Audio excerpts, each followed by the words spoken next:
Okay, this is Helicopter. His impound number is A4756924.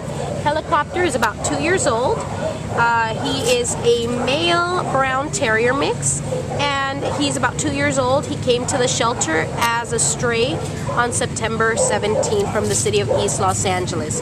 He weighs about 9 pounds. He's a calm, easygoing lap dog.